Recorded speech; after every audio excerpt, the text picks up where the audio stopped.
All right, we're live. There Not we go. live, but we're recording. What is up? I'm with my main man, Paul, the Alaskan hit king. We're going to talk about, a little baseball, a little bit of life after baseball, kind of everything in between. So, Paul, if you want to just tell us about yourself, and your journey through baseball, and then, kind of just a little bit of background about yourself. Yeah, no problem. Thanks for having me, CJ. So I grew up in Alaska, born and raised. I ended up going to community college then in Mesa, Arizona. So I played at Mesa Community College. I was there for 2 years. From there, I went and transferred out and went to Tennessee Tech. So that was 2020. I was there for COVID year, so kind of a shortened year. And then after Tennessee Tech, that's when I transferred out to St. Cloud State in Minnesota. Ended up playing 2 more years there. And basically that was the career. You're being modest. You have a really great career. I'll do the talking for you since you're so humble. Talk to me about Alaska and baseball. When you think baseball, you don't think Alaska. You think of, Eskimos and moose and elk and, fishing and everything in between. You don't really think baseball. So tell me about the recruiting process and being seen in Alaska trying to play at the next level, like how difficult that was. Yeah, I mean, coming from Alaska was probably one of the, I would say, toughest, if, not the toughest state to get recruited for college ball. There's some camps and stuff that would go on. So you could talk to some college coaches there. I feel like the most likely scenario when people would, get recruited to these outside colleges and whatnot would be basically any of those type of showcases. Like the Arizona Fall Classic was the one that kind of did it for me. That was actually the only outside tournament or anything that I did. So that was actually my senior year fall, October. And it was actually there that basically ended up running into a connection where one of the guys that was one of our pitching coaches, Chad Nadine, he knew one of the pitching coaches actually at Mesa Community College. So Mesa Community College actually never came out to watch me play. They were busy that day or something. But basically it was Chad's referral that, hey, Paul, you could play at Mesa. I think you'd be a good fit. You're the type of guy they're looking for. And so, spring season rolls around. I hadn't talked to Mesa or anything. It was basically getting ready for my senior year, probably February, March. And I reached out to Chad and was like, hey, like, I know you said like I'd be a good fit for Mesa. Like, I never, met up with the coach when they were down here. Is there something you could do to get me in touch with them or whatnot? So he made a phone call. Next thing I know, the pitching coach that Chad knew, Tom was calling me and he says, hey, Paul, I haven't seen your play, but I've heard enough about you from Chad that if you want to come down to Mesa, we got a spot for you in the fall and, we'll see what you can do. So from there, that was basically my foot in the door, so to speak, and off I was to Mesa. So basically coming from Alaska, knowing nobody, basically giving a chance to, make the team and then going Division I. When you stepped to Mesa, like what is like the mindset when you get there?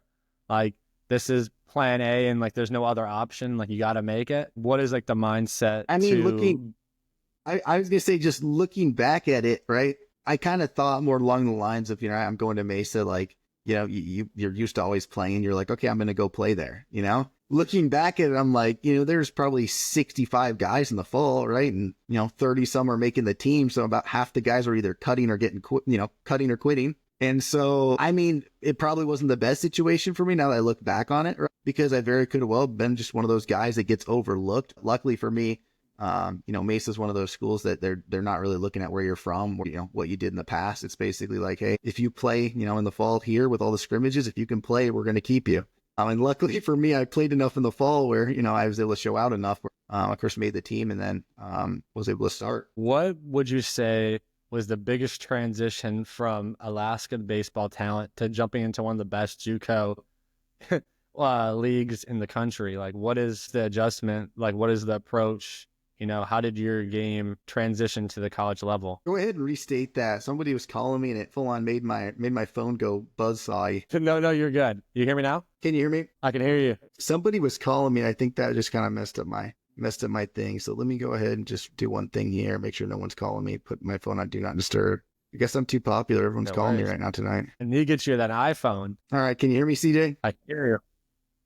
Hey. All right, so go ahead and just run me through it. You were saying what's the biggest difference between coming from Alaska, or what's the biggest change? Yeah, so what is the biggest change from seeing Alaskan baseball talent to go into one of the best JUCOs in the U.S.? Like, what is like the best, like how do you describe the transition from Alaska to Arizona and playing one of the best JUCOs? So I think for me, the biggest transition for anybody at that stage is everything's going to speed up, whether it's your hitting, your fielding, basically everything's just faster. I mean, guys are throwing 10, 15 miles per hour faster than what you're used to seeing in Alaska. So, I mean, making that transition, it sounds like, okay, just swing earlier, right? But it's not that easy. So I think for me, it was a perfect situation where there was a lot of development going on in Mesa anyways.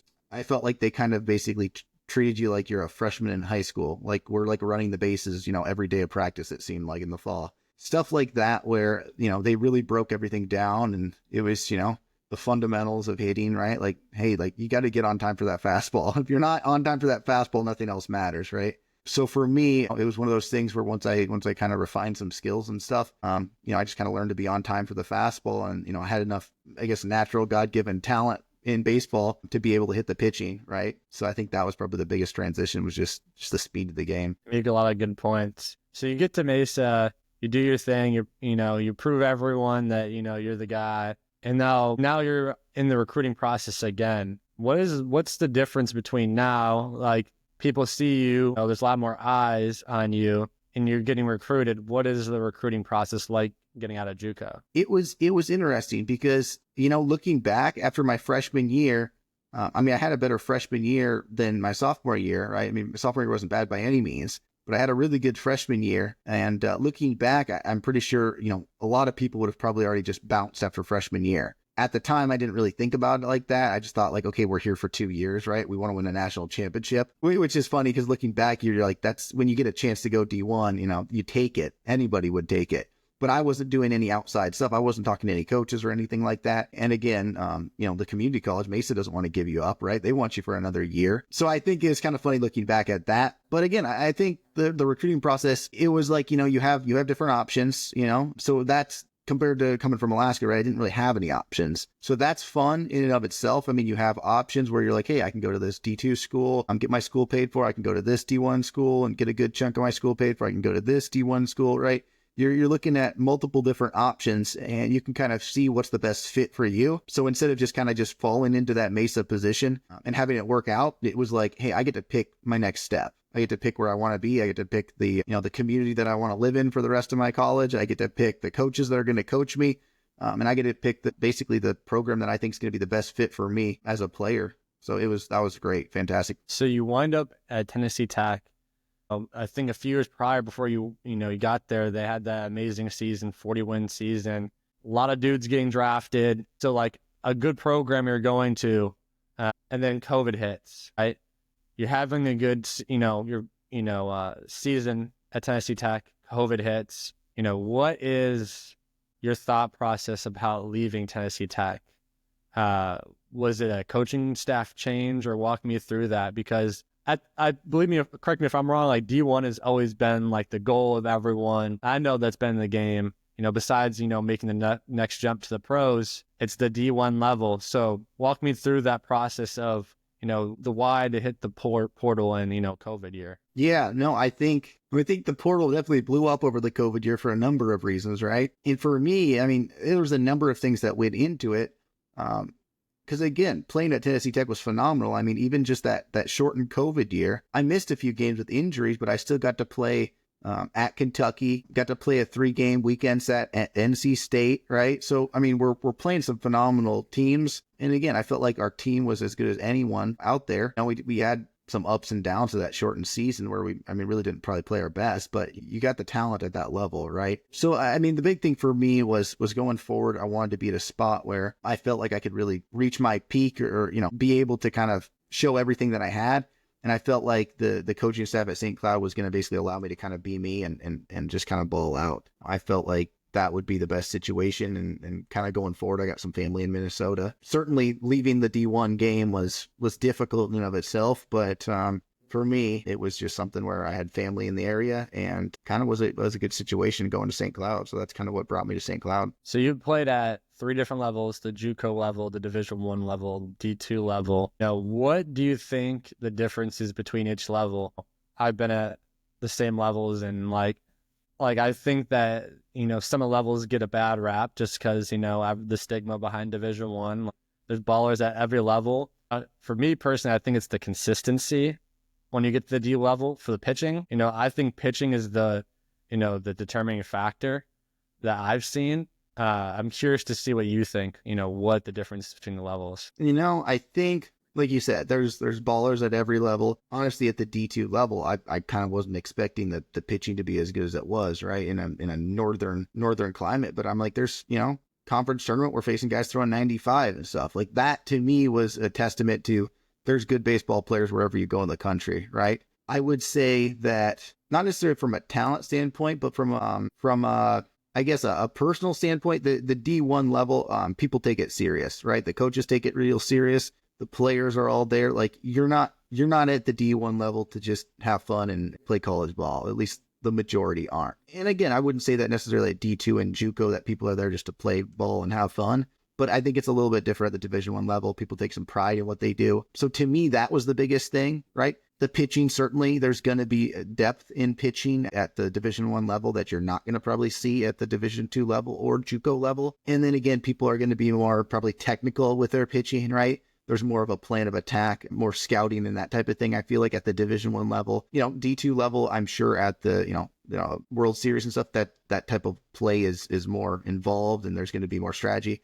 But I would say the strategy, there's going to be more at the Division I level. There's going to be people that take more pride in what they do at the Division I level. And like I said, more pitching depth probably at the Division I level. No, I think you hit it right at the head. Like, I think the mindset of you're in more with a lot more like-minded people, whether it be in the weight room or extra after hours, what the guys are doing, more focused on their craft for sure.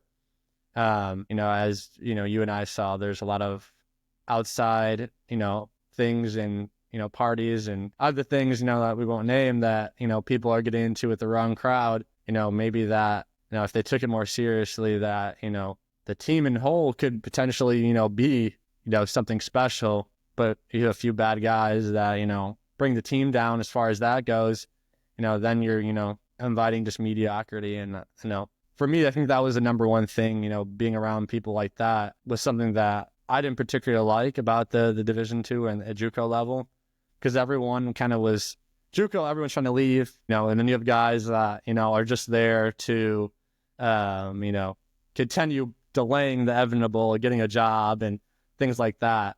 Well, at the D1 level, it's like, I worked this hard, like even if I'm not going to play at the pro level, I'm putting it all in and, putting it all forth. So that's something I saw. Segueing to that, like, do you have any regrets or is something that you would want to do over? Maybe it is, playing up a different position or, approach to the game.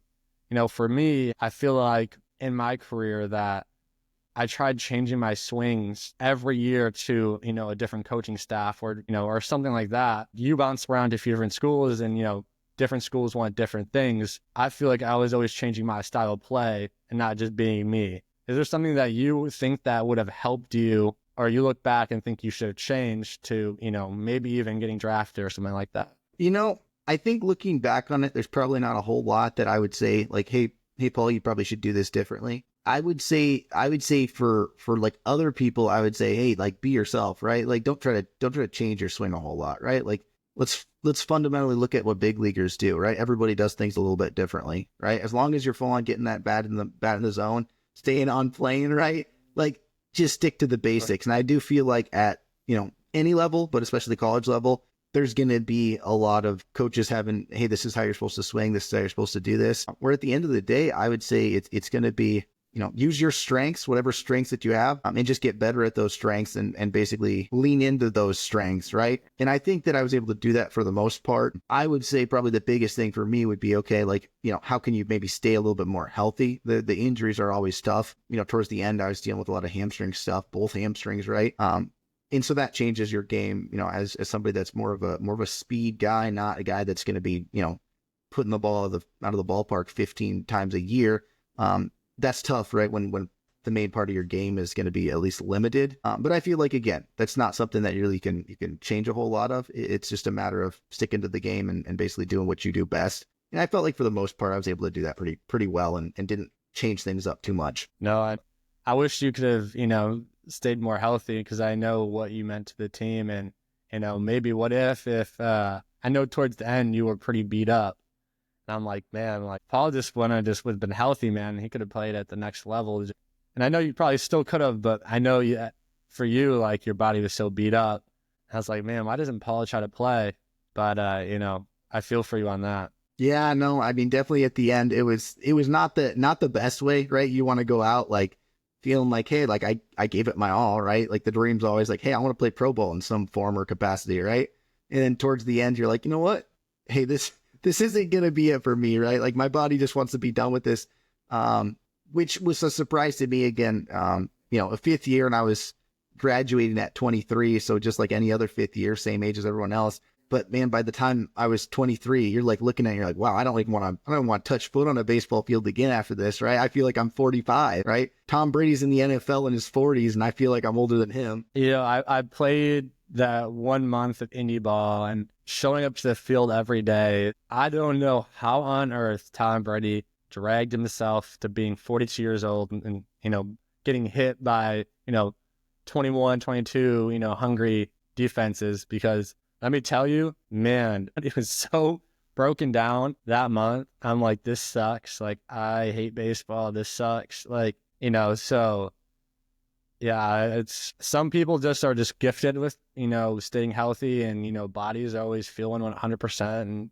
And, I wish that was the case for me. I wish that was the case for you because, and I know just, how much you love the game, and just being at the ballpark is just so much fun. Something like, for me, that's what I miss the most, just being in the dugouts. Getting that dad BP before the game, feeling good, hitting some tags. That's the best part. Get that wind blowing out to left center. Yeah, most definitely. Just backspin it to center at that point, right?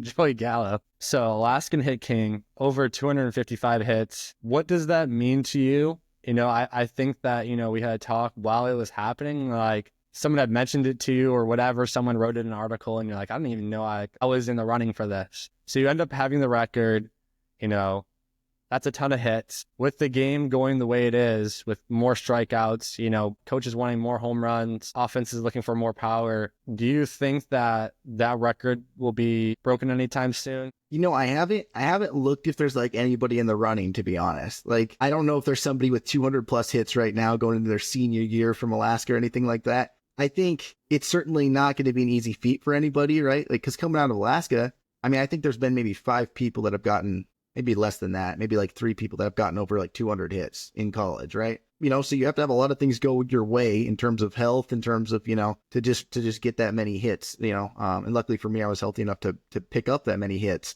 I think that the way the game's going, though, I don't think it would affect somebody too much, because I think that it's going to have to be, the guy's not going to be hitting 50 collegiate home runs from Alaska. Like, I don't see that happening.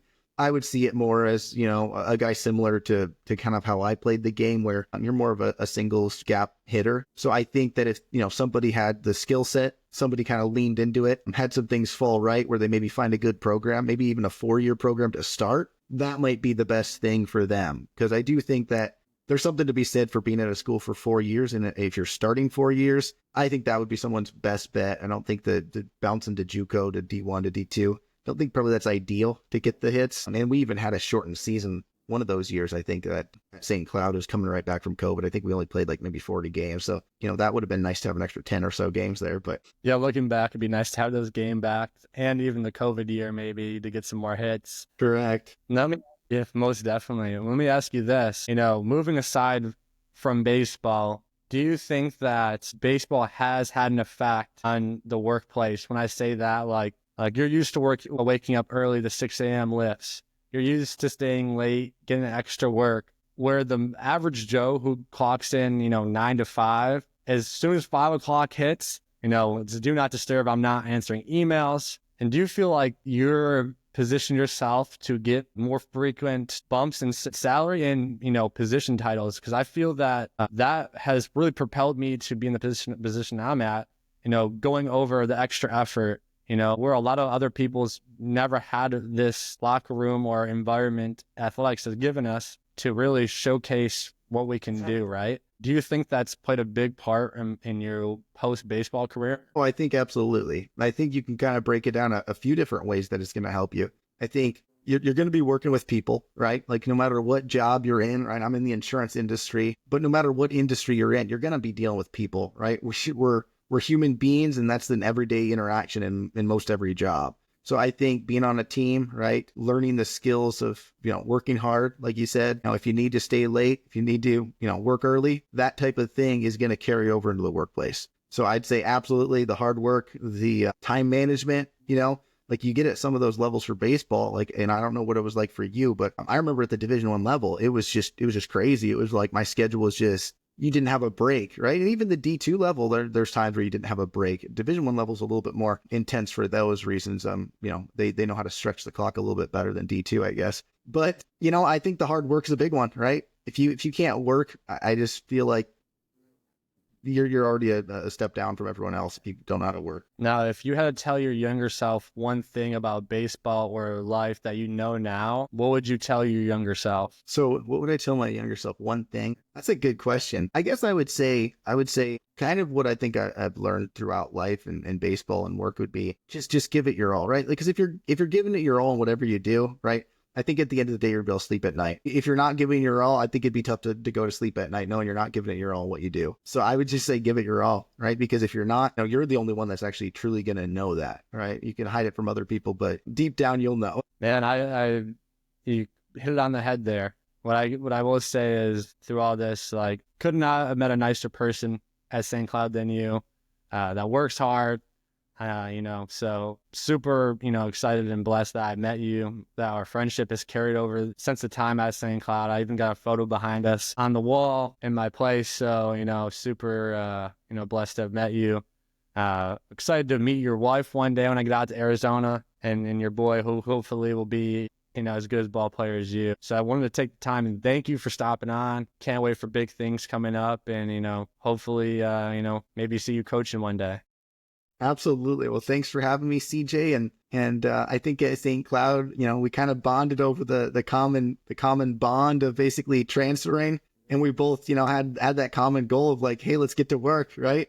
And that was fun, right? It was fun getting to know you, and it's great that we're in touch still, and hope to see you out here in Arizona soon. If not, maybe we'll be in Texas sometime. Who knows? Yes, sir. Appreciate you, my guy. Hey, appreciate you, CJ. Thanks for having me.